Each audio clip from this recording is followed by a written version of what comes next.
Okay, so this is our first video on vector calculus, which is really the most interesting part of our class because it's quite different from what you know from Calc 1 or Calc 2. So here you'll actually get to see some new concepts that turn out to appear multiple times in later courses. So what I'll do right now is explain a little bit about what work is from the perspective of multivariable calculus and how it's related to vector fields. And in the next video I'll do an example where we compute the work along a curve. So maybe you are familiarized with the case of like basic physics where you have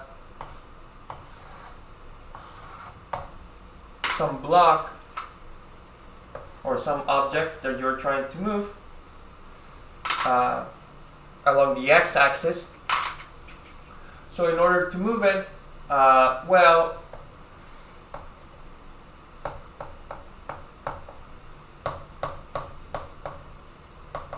let's imagine first that you're applying the force directly aligned with the x-axis, so the force only has some horizontal component.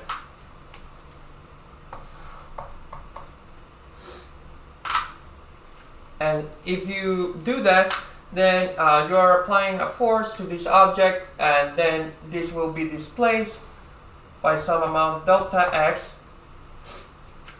Okay? So now you have an object here. And under this displacement, you would like to say that there was some work applied to this object, or some work was done in order to move this object from this point to this point. And so this amount of work, which you call delta W, because again the displacement is supposed to be really small. I will delete the arrows for now because since it's completely along the x-axis, you can sort of just think of the magnitude of the force.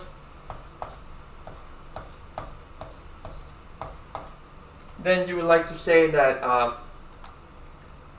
the work that it took you to move this force along this distance delta x is just F times delta x. And this has ends up having energies, units of energy, okay, like joules. And now this is the easiest scenario. A slightly more complicated scenario is the following. You still have the same block,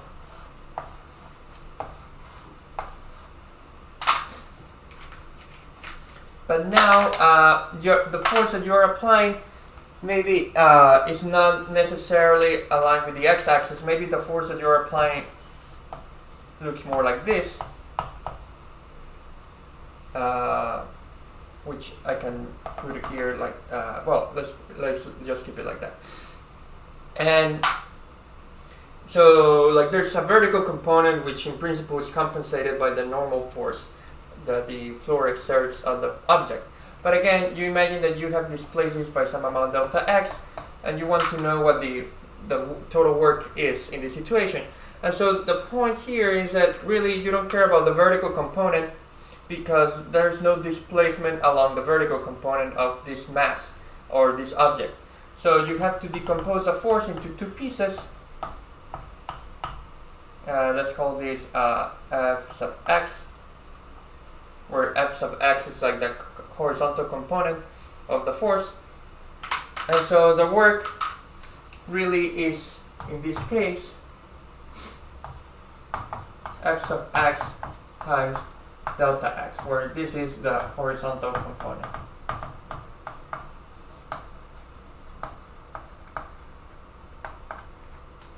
Okay? And now, slightly more general, you could imagine that you have, you're allowed to move the block or the mass not just in the x direction but also on the y direction. So maybe you have something like this.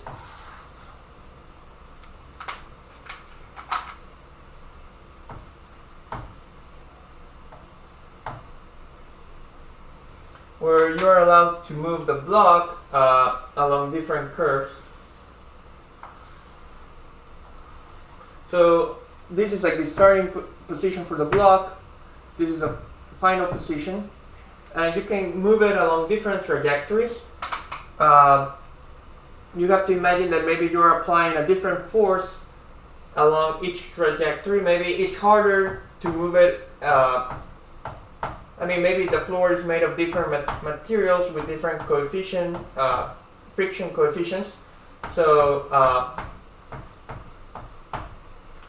not all paths may be as easy if you want to move the block. And so you imagine that along each path you have like a potential force that you're applying, which may vary from point to point, and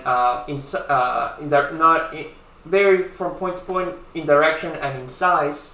Okay, so now you think of F as a force field. Okay,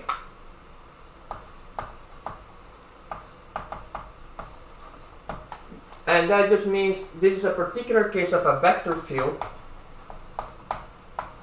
And I had mentioned vector fields before, but again, the idea is just that at each point in space, imagine that there's like a little arrow that you draw, which indicates a particular vector that you care about. So at each point in space, you draw an arrow that tells you the force that you would be applying to this mass when the mass was located at this position. So at xy, F of xy is the force applied to the object in that position.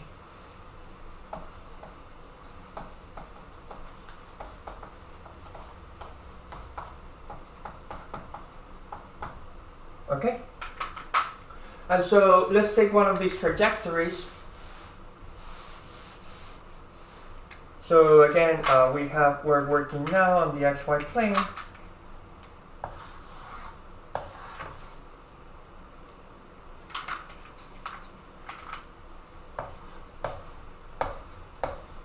We're choosing to move the object along this path.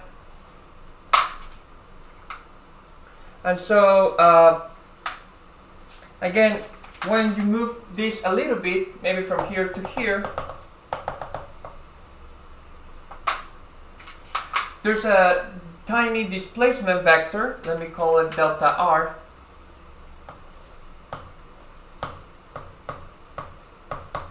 which is the analog of delta x from before, but now this is a vector because it can happen in both x and y, so we have to specify the direction also.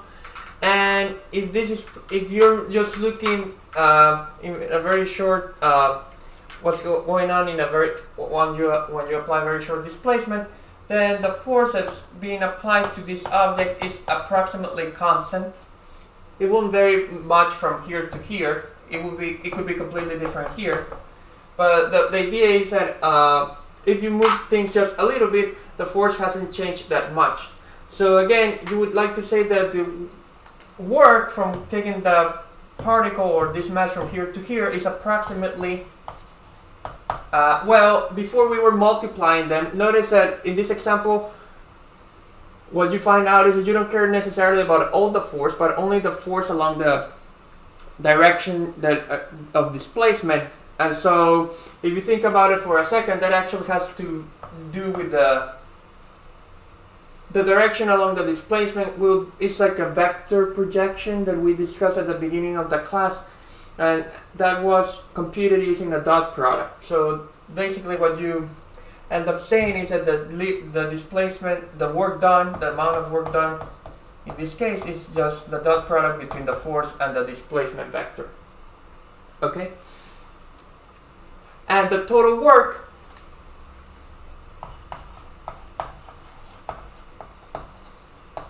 should be the sum of all these tiny works, little pieces of work. This does not quite work on the nose, right? Because you have to imagine that the displacements get start getting smaller and smaller and smaller. So the way to make this more rigorous is to say that this is like an integral of the force dot product dr. Okay, from this initial position to the final position. So this would be the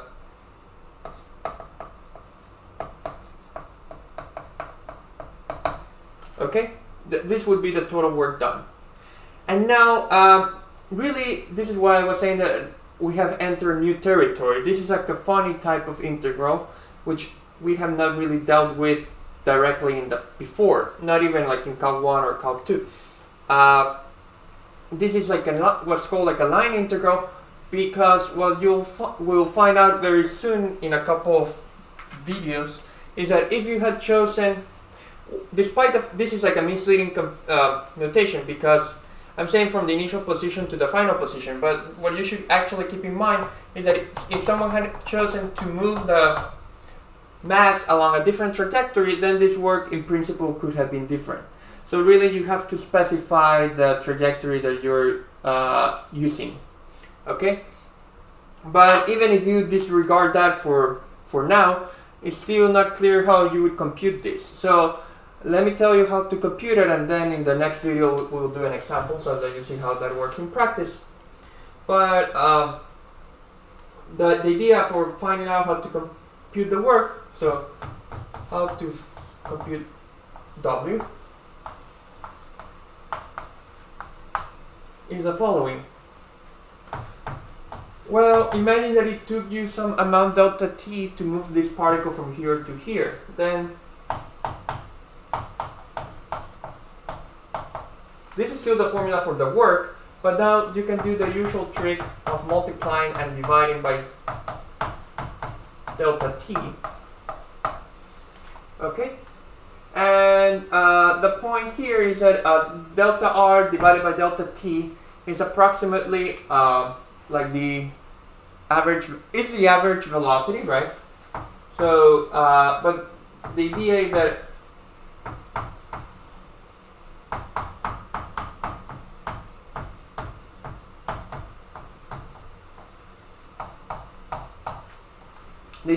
as delta t becomes smaller and smaller, right, the average velocity approximates instantaneous velocity. And so, imagine that you started this at some initial time, and you end up at some final time. What we are saying, and this is how we will compute it in practice, is that the total work will be, again, the addition of all these little pieces of work. So it would just be the integral from the initial time to the final time of f dot v dt, where v is the velocity of the curve that you're using to displace to move the object. So v